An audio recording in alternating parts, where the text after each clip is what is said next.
des clones des autres. Nous avons besoin de notre diversité. Alors je dis dans un endroit où peut-être ce n'est pas la diversité entre nous qui est forcément la plus forte, mais la diversité dans bien d'autres champs. Donc ça doit rester des collectifs.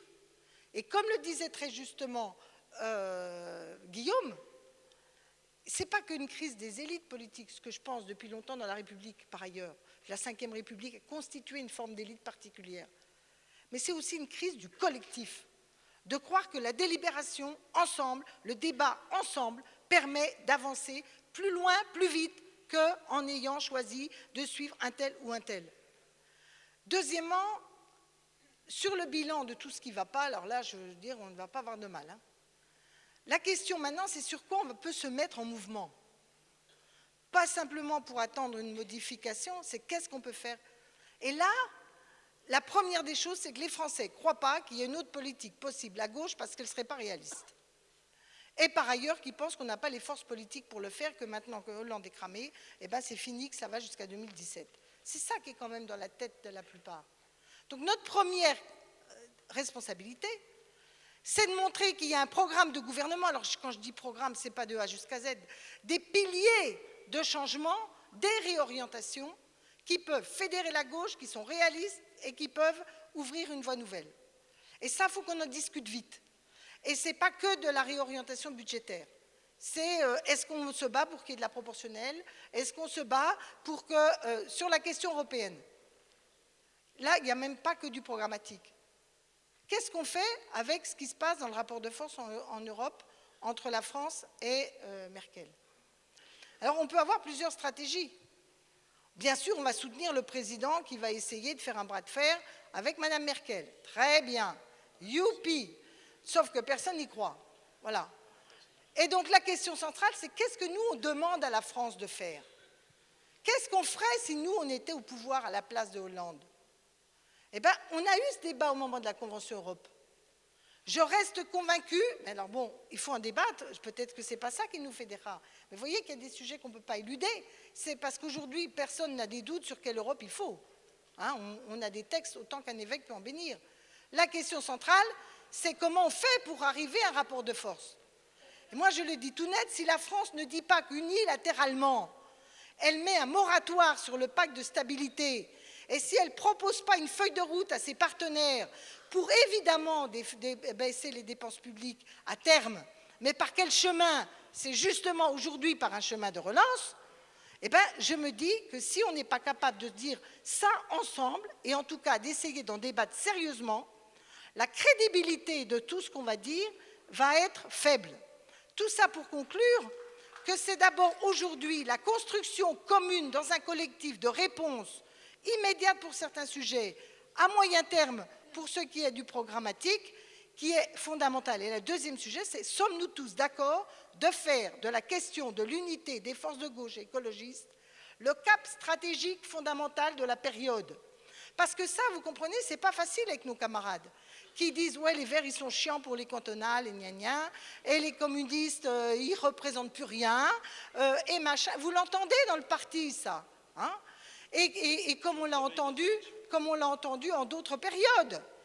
Est-ce que nous sommes prêts, vive la gauche, de considérer qu'un des axes stratégiques de rebond de la gauche, c'est le rassemblement rouge-rose-vert sur des bases programmatiques, fût-elle dans un premier temps limitée, mais en tout cas offensive.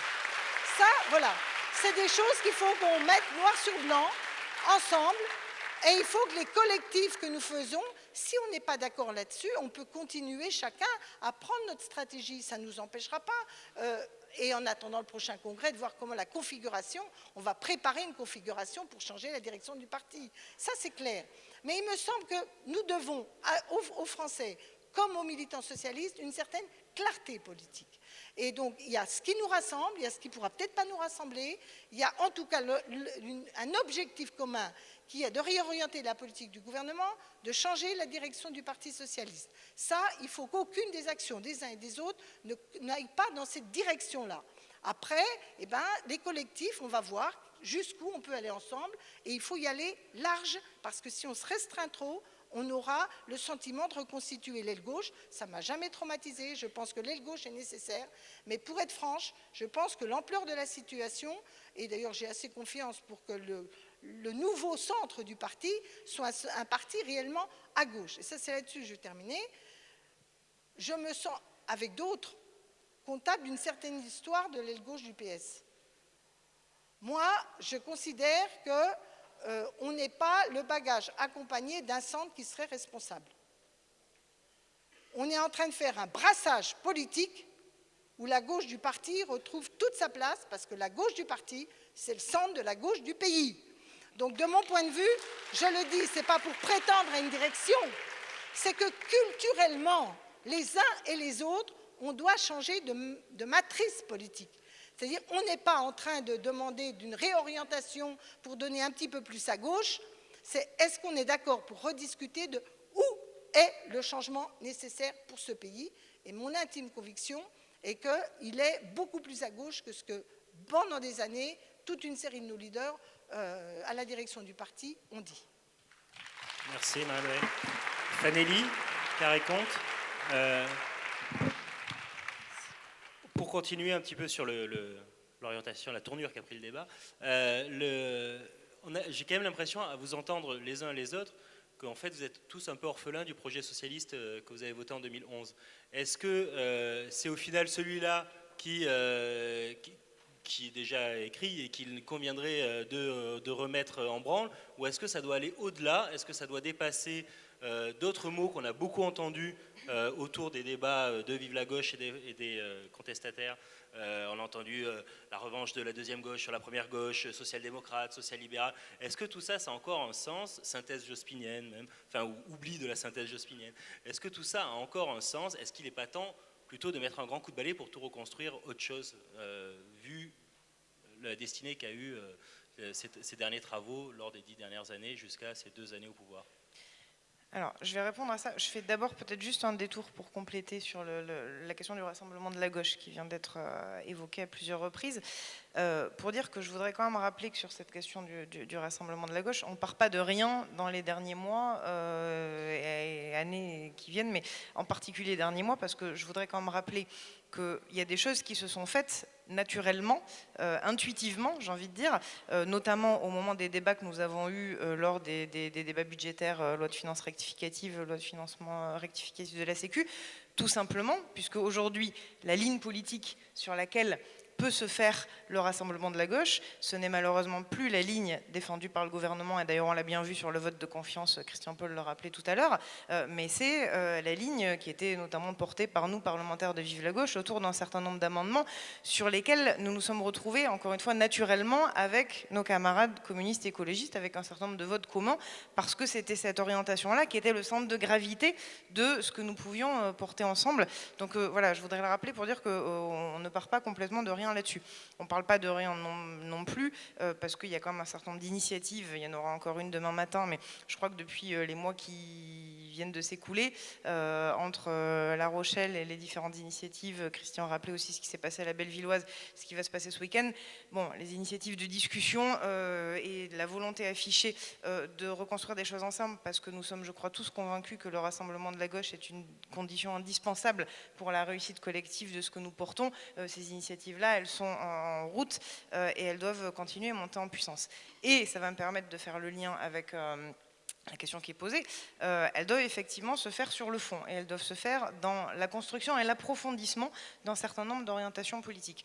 Je crois que sur la base, effectivement, on est au clair, on a porté un certain nombre de réorientations dans le cadre de la politique menée actuellement par le gouvernement, parce qu'on voulait montrer que même en restant dans les grands cadres qui avaient été fixés par le président de la République et le Premier ministre, on pouvait faire d'autres choix. C'est pas des détails d'ailleurs, je voulais aussi réagir là-dessus. On nous a dit à plusieurs reprises au sein de notre parti, c'est sur des détails que vous vous opposez. Non, on ne parle pas de détails. Les aides aux entreprises, 41 milliards d'euros sur 3 ans, c'est, je pense, c'est une des sommes les plus importantes qui a été libérée sans condition aux entreprises ces 10 dernières années. On ne parle pas de 100 millions, de 200 millions. Enfin, on est quand même sur des masses qui sont majeures et qui ont des conséquences très concrètes sur la vie de nos concitoyens. Et donc, on ne parle pas de détails. Mais bon, mettons ça de côté. Donc, je crois que voilà, sur les éléments de réorientation dans le cadre actuel, je crois qu'on on est effectivement au clair et on a déjà dit et écrit ce qui devait être dit. Je crois effectivement qu'il faut que nous progressions sur un certain nombre de choses de plus long terme, pour aussi, oui, évoquer cette question de probablement un changement de paradigme nécessaire. Oui, moi je crois et je me reconnais pleinement dans le projet socialiste de 2011. Alors j'aurais aimé qu'il aille un peu plus loin sur un certain nombre de points, mais en tout cas je crois qu'il était une bonne synthèse, un bon compromis qui nous a permis encore une fois de gagner la campagne des élections présidentielles et j'aurais aimé qu'on l'applique, ce programme-là. Ça, on l'a dit, c'est une chose. Mais je pense aussi que c'est vrai, il y a un certain nombre de défis de notre époque, de défis économiques, sociaux, écologiques qui nous sont posés aujourd'hui et sur lesquels, à gauche, nous devons peut-être approfondir notre réflexion et réinventer un certain nombre de réponses. Et je vais dire des réponses modernes. Parce que je crois que si, alors à un moment d'avance, vous savez, on aime beaucoup la bataille culturelle, on en parle très souvent. Je voudrais citer une des batailles culturelles qu'à mon avis, nous devons mener, et que nous devons mener, je pense, toute la gauche, nous, les communistes, les écologistes, c'est cette histoire de qu'est-ce que la gauche moderne. Moi, quand j'entends le Premier ministre et d'autres membres du gouvernement expliquer qu'aujourd'hui, la modernité, ça serait la réintériorisation d'un certain nombre de diagnostics libéraux et de solutions libérales telles qu'elles ont pu être expérimentées par Tony Blair ou Gerhard Schröder il y a 15-20 ans, je trouve qu'en termes de modernité, on est un petit peu à côté. Et pour moi, la vraie modernité de gauche, c'est comment est-ce qu'on fait pour réinventer des instruments qui permettront à la puissance publique d'agir concrètement face à un certain nombre de défis. Et les défis de notre époque, je pense qu'il y en a un certain nombre évident. La progression des inégalités entre les citoyens, entre les territoires, comment est-ce qu'on réinvente des instruments de redistribution qui sont adaptés à la société actuelle. Je vous invite tous à lire, probablement que vous l'avez fait pour un grand nombre d'entre vous, mais l'ouvrage de Thomas Piketty qui explique des choses fondamentales sur les inégalités de patrimoine et sur comment est-ce qu'on fait aujourd'hui pour inventer l'investissement dans la formation professionnelle, etc. Tous les correctifs et les instruments dont on aurait besoin pour lutter contre ces inégalités. Premier défi, le défi environnemental. Où je crois que là aussi, il faut qu'on aille beaucoup plus loin que ce qu'on a pu penser en termes de nouveaux modèles économiques pour arriver à tout simplement se sauver collectivement nous-mêmes. Je crois que là, l'urgence est là. Et puis le défi du numérique aussi. Je crois que, alors heureusement qu'il y a des gens comme Christian Paul pour porter cette question, parce que je trouve qu'on n'est quand même pas tout à fait à la hauteur y compris, je parle pour ma génération aussi, de la manière dont on intègre aujourd'hui dans les politiques publiques et dans les conséquences dans la société de la révolution du numérique, et comment est-ce qu'on fait pour que ce passage-là soit un progrès social pour tout le monde et pas générateur de nouvelles inégalités. Donc voilà, c'est sur tous ces éléments-là où je crois que oui, il y a besoin probablement de retravailler plus profondément et plus précisément à ce nouveau paradigme. Et si je devais le résumer, et ça fera un peu le lien aussi avec ce qu'a dit Laurent Baumel tout à l'heure sur la question démocratique, je pense qu'il faut qu'on retravaille à ce qu'on pourrait appeler la synthèse du 21e siècle entre socialisme, écologie et démocratie. Je crois que c'est probablement dans cet axe-là qu'il faut qu'on approfondisse nos réflexions pour voilà, continuer à construire ensemble l'avenir. Merci. Rémi de Mersman-Pradel. Oui. Alors, moi, je voudrais m'adresser à chacun individuellement ici, là, militant et élu.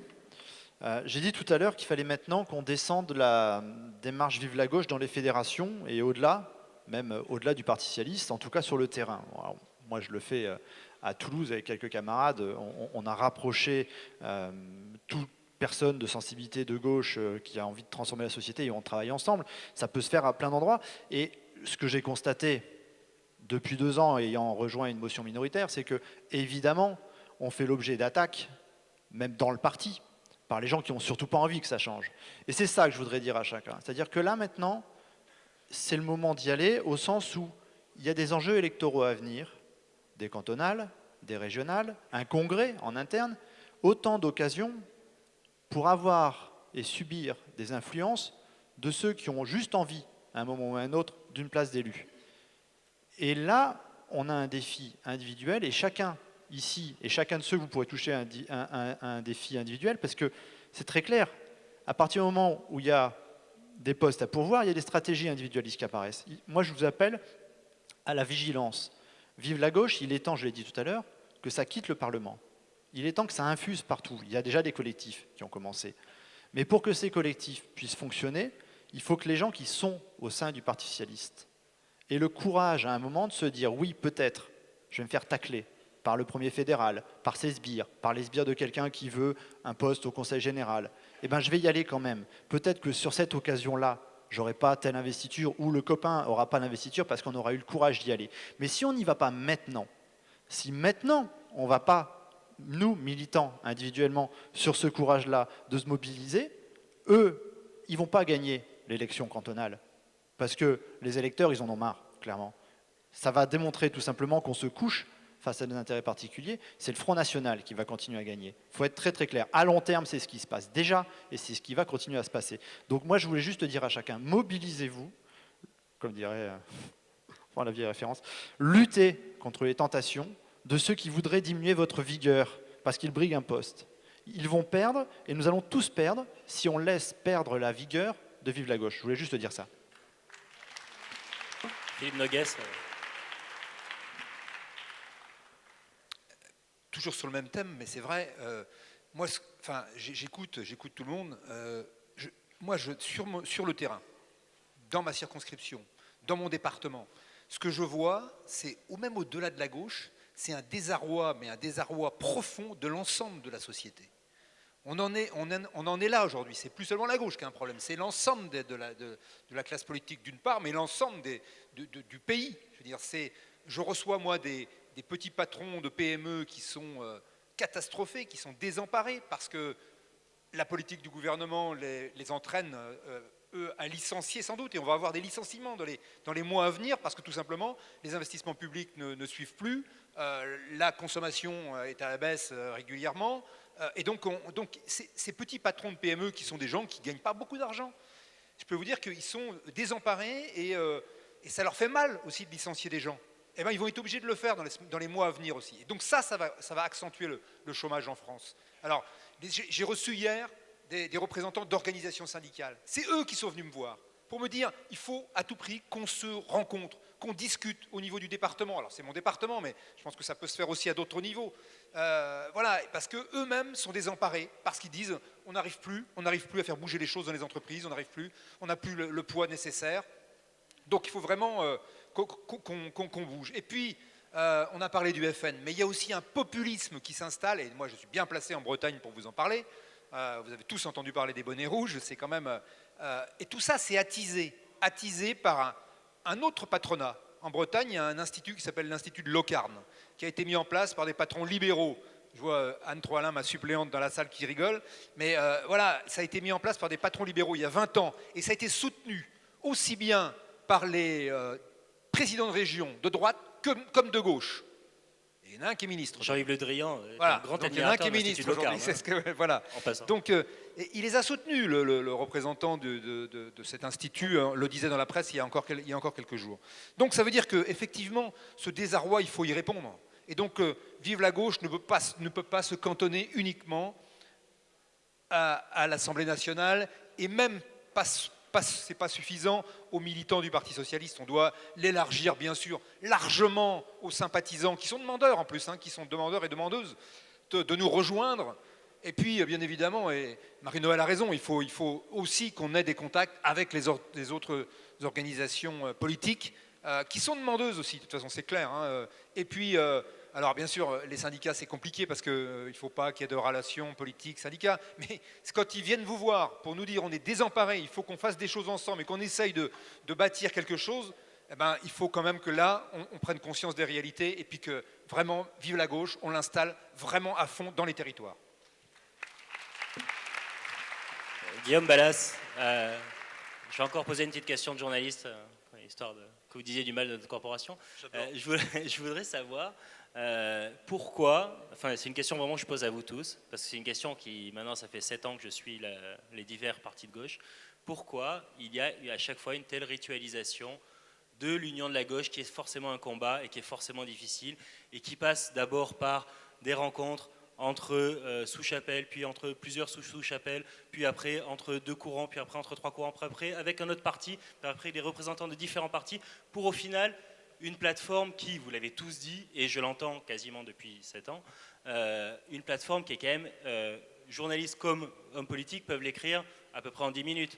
Les points qui vous font la réforme des institutions, vous ne cessez d'en parler, la lutte contre les inégalités, la réforme fiscale. Enfin, en gros, vous l'avez. Mais pourquoi on est obligé, pardon, parce que ça nous prend des week-ends quand même, pourquoi on est obligé de se taper autant de week-ends où vous êtes tout le temps d'accord, mais en même temps, vous êtes quand même tout le temps, vous parlez à chaque fois d'endroits différents. Très bonne question de journaliste. C'est vrai que vous, les journalistes, vous dites toujours du bien des politiques. Non, mais cette question-là, enfin, je ne sais pas trop comment y répondre parce que je trouve qu'elle est quand même empreinte, pour le coup, d'une certaine forme de volonté de mettre de côté, tout simplement, le fait que la politique, c'est pas que des idées, c'est des femmes et des hommes qui l'incarnent, avec des parcours, des affects, et tout ça est vrai.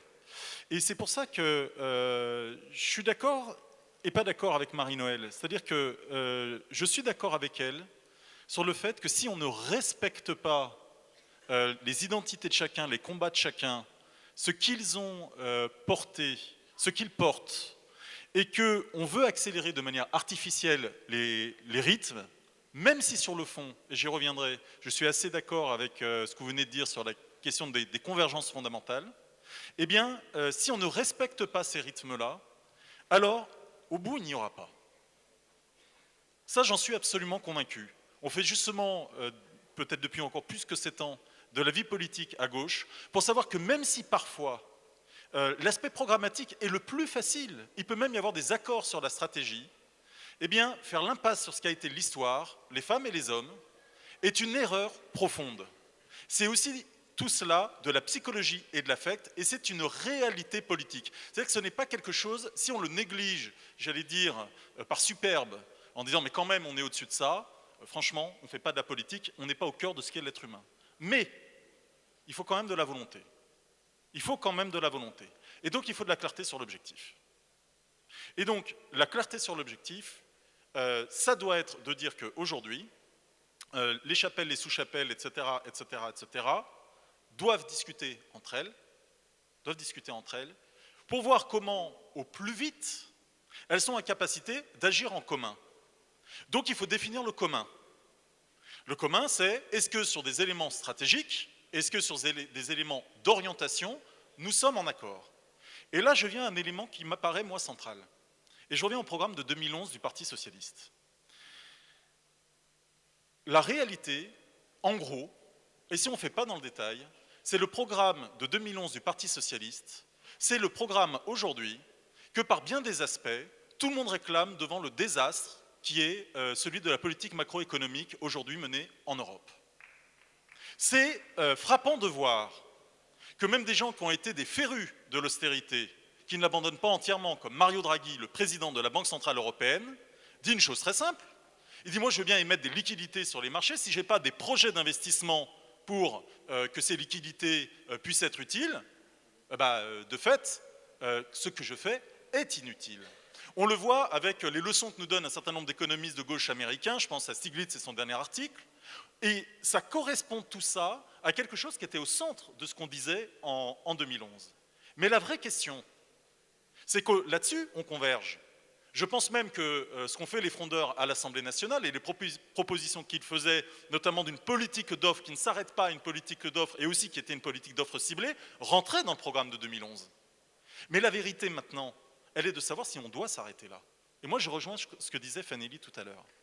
La question quand même centrale, de savoir si on est seulement dans un débat, et tu le disais Rémi aussi, seulement dans un débat de, en gros, entre libéraux et keynésiens, pour faire vite, et que c'est ça aujourd'hui le clivage, ou le seul clivage, moi me semble aujourd'hui obsolète. Je pense qu'il y a une autre question derrière, moi je suis keynésien, d'origine de tout ce qu'on veut, de réflexe, etc. Mais je pense que derrière ça pose à nous, cette gauche-là, quand même une question fondamentale, qui est celle de savoir si vraiment on croit que même avec une politique keynésienne, on reviendra à 3 ou 4 points de croissance par an. Et c'est ça une question fondamentale à laquelle nous, il faut qu'on réponde. Et donc, évidemment, derrière, on voit bien en creux ce que ça veut dire.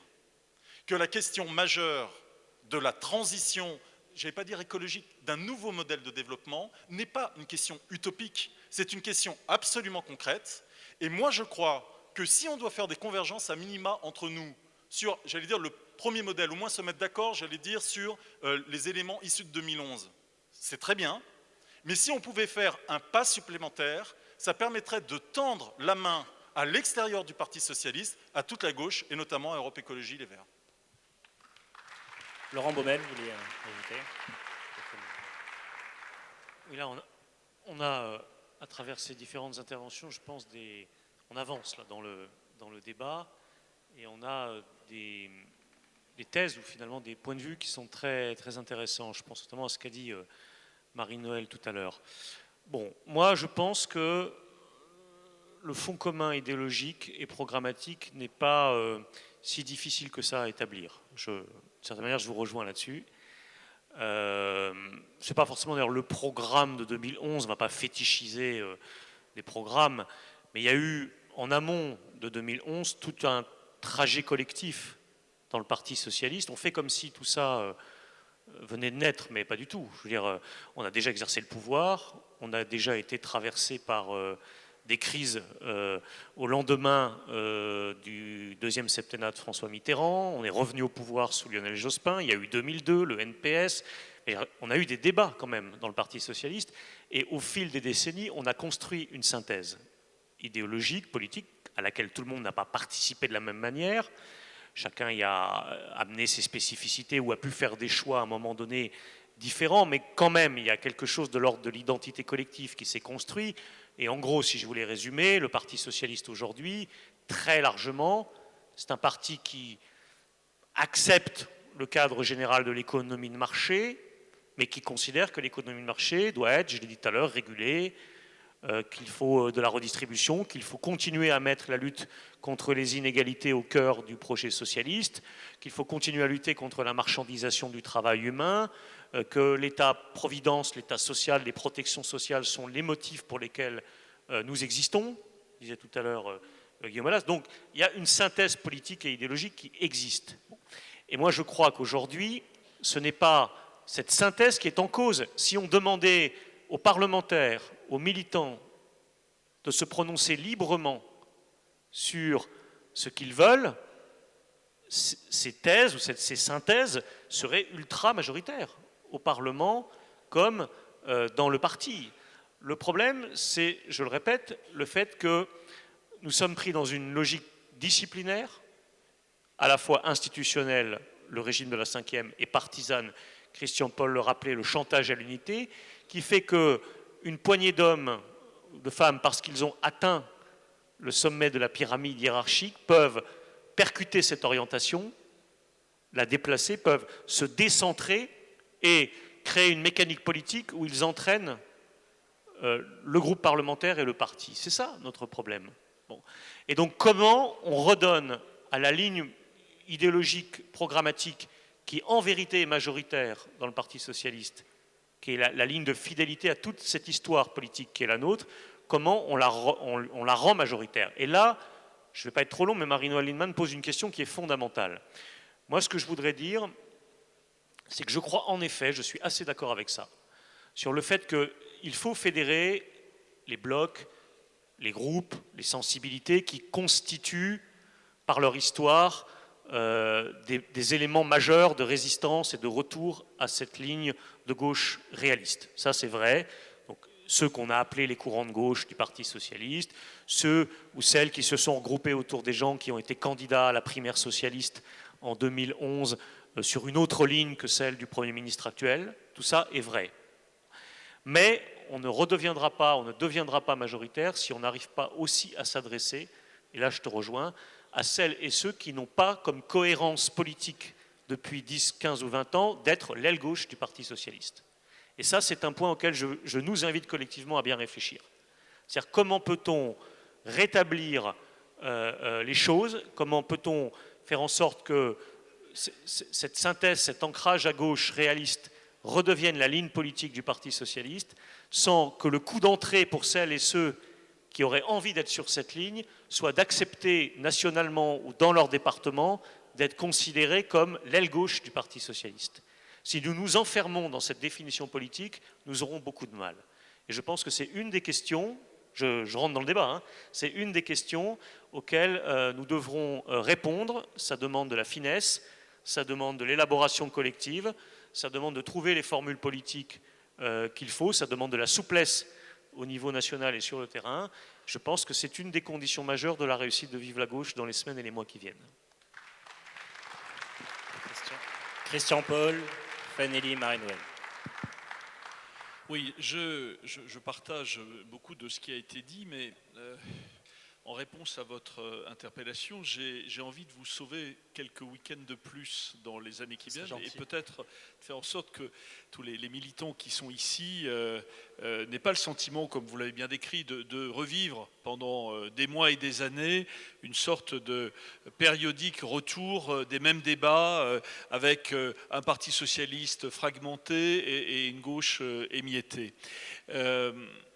Bien sûr, il y a tout ce qui a été dit par mes amis sur l'histoire et ses pesanteurs, sur les territoires qui parfois ont aussi leur histoire et qui est souvent une histoire de division entre les forces de gauche.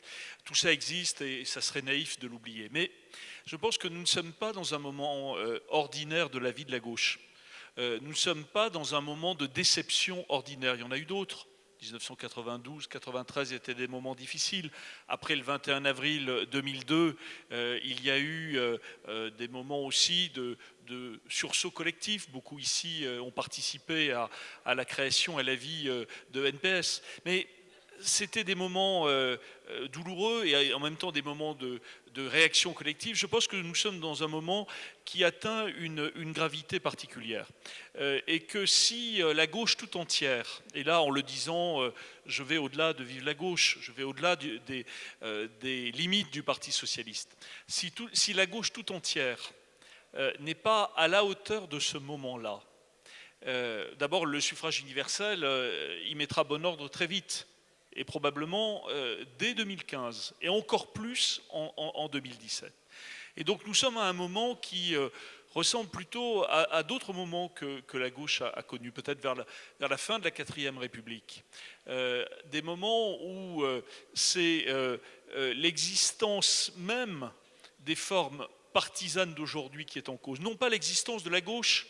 Moi je renverse ce que j'ai entendu dans d'autres enceintes il y a quelques mois. Je ne crois pas que la gauche va mourir. Je pense même que la gauche ne meurt jamais. Aussi longtemps qu'il y a des femmes et des hommes qui sont décidés à défier le discours des puissants, aussi longtemps qu'il y a des militants qui n'acceptent pas ce que François Dubé appelle dans un très beau livre la préférence pour les inégalités, aussi longtemps qu'il y a des socialistes, qu'il y a des écologistes, des communistes qui se lèvent aussi contre cette excroissance constante, y compris quand la gauche est au pouvoir, des inégalités, je crois que la gauche ne mourra pas. Mais les formes politiques d'aujourd'hui me paraissent amenées à être modifiées, dépassées, recomposées, chacun le dit avec ses mots.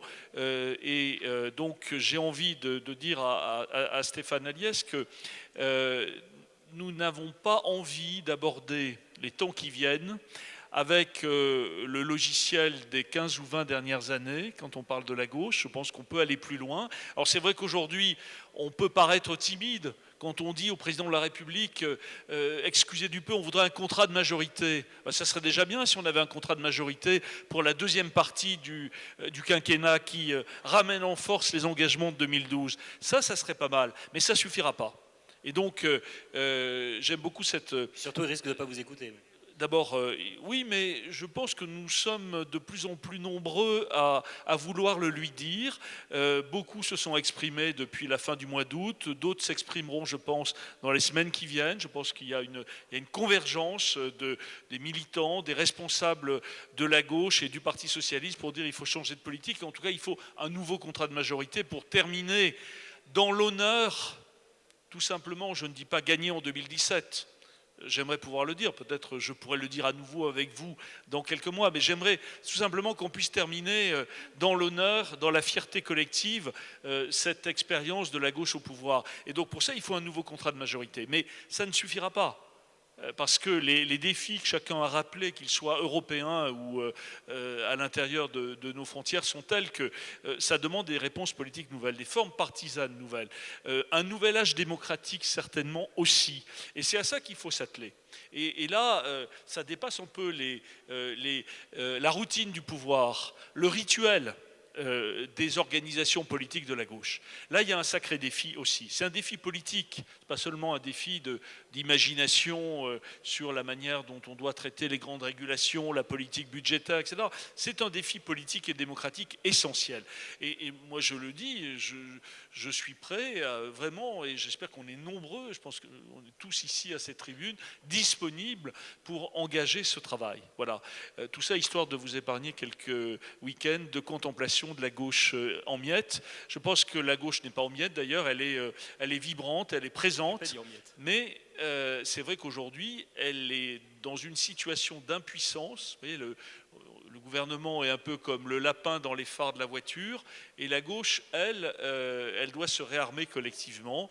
Et je pense que c'est un des très beaux enjeux de la période qui s'ouvre.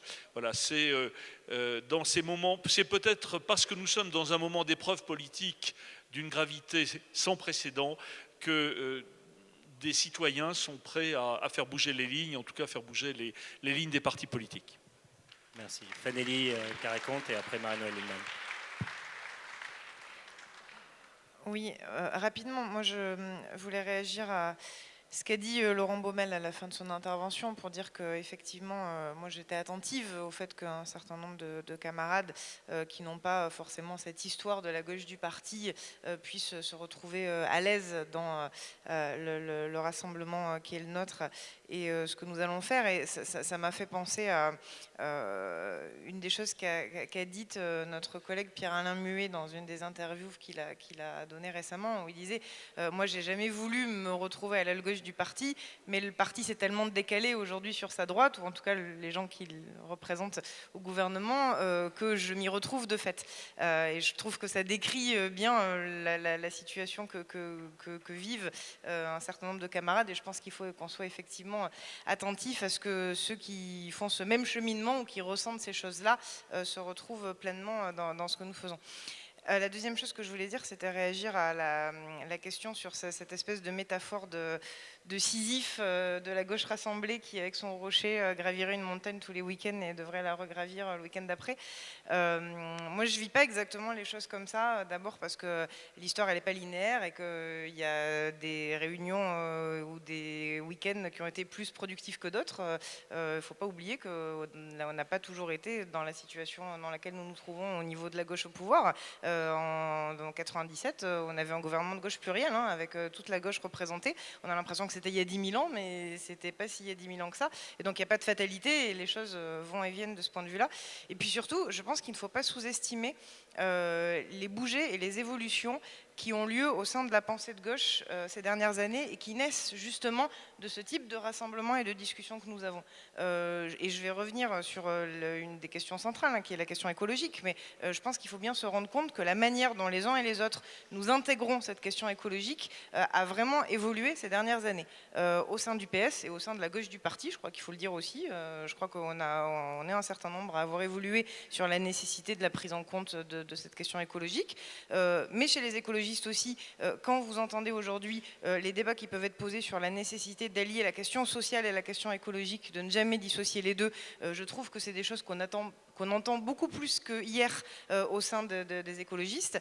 Et je prends le Parti communiste, quand vous entendez aujourd'hui certains responsables communistes parler du principe de précaution, de la manière dont ils l'intègrent aujourd'hui à leur réflexion et de la manière dont ils conçoivent le rapport entre productivisme et écologie, les lignes, elles ont bougé. Voilà, dans les 3 exemples que je vous ai cités, je pense vraiment que c'est 5 dernières années, 10 dernières années peut-être, mais peut-être plus récemment, les choses bougent et que ça sert aussi à ça, ce qu'on fait. Voilà. Et que c'est parce que les lignes auront bougé sur le fond et parce qu'il y aura des convergences politiques plus approfondies et basées sur des réflexions partagées que derrière, alors les questions d'appareil, alors les questions de partisanes, elles se débloqueront plus facilement. Mais voilà, il ne faut pas sous-estimer cette étape, ce qu'il y a derrière. Et encore une fois, prenons un peu de hauteur sur ce qui ce que nous faisons, ce dont nous sommes les acteurs. Et je pense qu'il faut avoir conscience qu'il y a eu un certain nombre de progressions idéologiques sur un certain nombre de sujets. Merci. Peut-être on va bientôt terminer. Juste 2 petits mots de ceux qui avaient les derniers à avoir demandé la parole. Peut-être Rémi de Mersman-Pradel et Marie-Noël, tu concluras juste derrière. Et un petit mot de Guillaume. Juste pour répondre à la question qui était de dire comment on fait pour éviter de recommencer à faire des week-ends alors qu'on est d'accord sur le fond. Moi j'ai une piste de réflexion, alors elle n'est pas politiquement correcte. C'est ce qui est arrivé de mieux et de pire en même temps peut-être, je ne sais pas, à la gauche, c'est la professionnalisation de la vie politique. Je crois que si on prend, statistiquement parlant, l'évolution dans le temps du nombre d'attachés parlementaires ou de directeurs de cabinet qui sont devenus députés, le nombre n'arrête pas d'augmenter. Et à partir du moment où on rentre dans cette démarche-là, on se déconnecte un petit peu du peuple et on rentre dans des problématiques de stratégie individuelle. C'est pas ce qui est arrivé de mieux à la gauche. Alors je sais que c'est pas politiquement correct, je vais me faire probablement houspiller par mes camarades députés qui ont été eux-mêmes attachés parlementaires ou directeurs de cabinet, mais c'est aussi ce qui est arrivé de mieux puisque ça a permis à la gauche d'avoir les armes pour faire fonctionner réellement et pour arriver au pouvoir et pour faire fonctionner le pouvoir, mais tout est une question de dosage. Il faut, je pense, revoir profondément le fonctionnement démocratique, y compris du parti, en rouvrant le parti sur les militants et pas simplement en le disant, mais en le faisant réellement, ouvrir les postes d'élus à des personnes qui ne sont pas, à la base, des personnes de la politique. Je pense que si on réussit aussi à avoir ce travail-là et avoir cette honnêteté entre nous, de se dire oui, effectivement, peut-être qu'il faut qu'on ouvre un peu plus les portes et les fenêtres, je pense qu'on passera moins de week-ends à se dire on est d'accord, mais pour certains intérêts, on ne va peut-être pas aller au bout. Vous faites penser à une étude, la dernière étude du CEVIPOF sur les militants socialistes qui montrait, il y a 2 ans maintenant, une grande enquête assez longue qui montrait que l'idéal type du militant socialiste était passé de l'instituteur au cadre de collectivité territoriale. Visiblement, la question électorale peut régler aussi ce point-là. Marie-Noël, à toi. Posé une double question, Stéphane, qui était à la fois l'union de la gauche et en même temps la dispersion des forces au sein du Parti socialiste qu'on peut qualifier de gauche. Sur l'union de la gauche, quand même, j'attire votre attention. C'est loin d'être gagné, les camarades. D'abord, on revient de loin. Parce qu'on a quand même, rappelez-vous le nombre de fois où on a eu les débats sur les primaires avec toute la gauche, seulement socialiste, et nous on disait ça doit être un candidat qui va vers le candidat unique. Bon, on a vu ce que ça a donné, et c'est vrai que c'était un peu ambitieux. Mais surtout, quand on pose la question aujourd'hui à la direction du parti, tu étais là Guillaume, qu'est-ce que nous a répondu Jean-Christophe Cambadélis? Il disait, je ne ferai pas de concessions programmatiques à la gauche de la gauche. Et donc, ils sont sur le thème, ils vont être obligés d'accepter des accords pour les prochaines élections parce que c'est leur intérêt, sinon ils disparaissent. Voilà la logique politique du dirigeant du PS aujourd'hui. C'est la première fois depuis des lustres que quand on arrive au pouvoir, on ne fait pas un gouvernement qui rassemble l'ensemble des forces de gauche. C'est quand même pas une petite affaire. Et ce n'est pas neutre dans le fait qu'il y a un décrochage de l'opinion, vitesse grand V, avec François Hollande au pouvoir. Ce n'est pas neutre qu'on ait un président de la République qui, pendant la campagne, avait déjà laissé fourcher sa langue en disant « le Parti communiste est mort, il n'y en a plus ». Et qui était en train de dire « l'accord avec les Verts, c'est abusif ce qu'a fait Martine Aubry ». Donc, la question de l'union de la gauche, nous, quand on a continué à faire ce flambeau, on avait l'air d'être les Mohicans, le dernier des Mohicans. Le fait nouveau, c'est triste à dire, c'est qu'il faut l'échec politique dans lequel nous sommes pour qu'une partie des militants socialistes redécouvre que rien n'est possible sans l'ensemble du rassemblement des forces de gauche et écologistes. Et ça, c'est terrible qu'on en soit arrivé là. Mais pour autant, croyez pas que parce qu'ils en aient vu la nécessité, ils en acceptent le chemin. Le chemin, c'est qu'il faut faire des concessions politiques avec nos alliés. Et de ce point de vue, nous avons un rôle de passeur pour réussir cette alliance-là. La deuxième chose, c'est que tu dis l'émiettement. C'est quand même l'exercice du pouvoir est quand même quelque chose d'extrêmement décapant. Hein. Et donc, on n'a pas eu les mêmes analyses sur le chemin à prendre dans l'exercice du pouvoir. Et donc, il y a eu quelque part, sans que ce soit de la défiance, pour le moins, on ne peut pas dire qu'il y a une confiance béate des uns en les autres. Et il ne faut surtout pas entretenir l'idée de défiance. Mais ce n'est pas en refaisant le passé qu'on va lever tout ça. C'est quels sont les outils qui permettent de créer une confiance qui nous dépasse. Et moi, je reste convaincue que ce qui s'était passé à Épinay, dans un autre cadre, on était dans l'opposition, qui était l'idée de dire on aura des débats idéologiques, on a des désaccords, mais ce qui compte, c'est le réel que vivent les gens. Est-ce qu'on est capable d'avoir un programme commun de gouvernement? Eh bien, en symétrie de cette situation-là, je dis que ce qui compte aujourd'hui, c'est est-ce qu'on est capable de mettre autour de la table les rouges, les roses, les verts, la diversité du PS, le plus de socialistes possible, pour proposer, non pas un programme commun, mais les 10 points de réorientation concrète, de réforme législative, d'action publique, qui sont de nature à réorienter le quinquennat.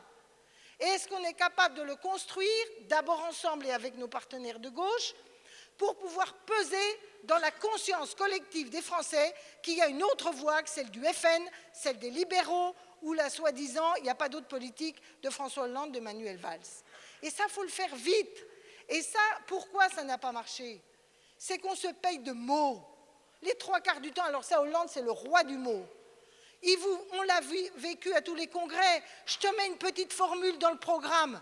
Ah, on est vachement content. Modifier et réorienter le TSCG et compléter. Les mots n'ont aucune valeur. Et du coup, auprès des gens, ils n'ont plus aucune valeur. Pourquoi on a besoin de se voir? C'est que derrière les mots, il n'y a pas la même réalité qui se décrit. Exemple, le plan Juncker. 300 milliards. On dit, ah, c'est 300 milliards. C'est bien, c'est le même chiffre. Que dalle! Ces 300 milliards étalés sur 3 ou 5 ans, 3 ans, là où ça devait être plus court. Mais surtout, c'est des prêts, ce n'est pas des subventions. Les 3/4 de ceux qui ont besoin de fric ne l'auront pas. Et on fait comme si c'était ça. Je ne vais pas attaquer Henri sur la BPI, parce que sur l'action de la BPI, on dit c'est bien la BPI, oui c'est bien. Est-ce qu'il y a assez d'argent? On dit oui parce qu'elle n'est pas dépensée. Mais question, pourquoi il n'est pas dépensé? Et donc, vous voyez que derrière ça, on a besoin aujourd'hui d'un travail qui n'est pas simplement, c'est un travail programmatique à vocation idéologique, mais en allant assez précisément dans les faits. Parce que ce qui est aujourd'hui dramatique, c'est que les mots n'ont plus de valeur parce que la réalité n'est pas au rendez-vous des mots annoncés. Pas seulement parce qu'on trahit, mais parce que souvent, ils sont là pour camoufler une absence d'ambition politique, un manque de courage ou un manque de travail sur un certain nombre de dossiers. Donc moi, je pense qu'aujourd'hui, l'étape qui est la nôtre, c'est de dire, si on ne veut pas se réunir tout le temps pour rien, c'est de dire, est-ce qu'on est d'accord pour travailler ensemble tout de suite, 1, pour obtenir un congrès, 2, pour essayer d'avancer les 5-10 piliers de changement qu'attendent les Français pour réorienter la politique, 3, est-on capable de les travailler avec nos partenaires de gauche et sur certains sujets, de nous mobiliser tout de suite avec eux, notamment pour le prochain budget. Merci. On va terminer avec Guillaume. Là, je crois que tout le monde est un peu fatigué, donc ça va être extrêmement rapide. Moi, je trouve que l'échange a été vraiment intéressant parce qu'on n'a pas abordé que des affaires, j'allais dire, de stratégie, mais on voit bien que le fond, il y a intimement lié.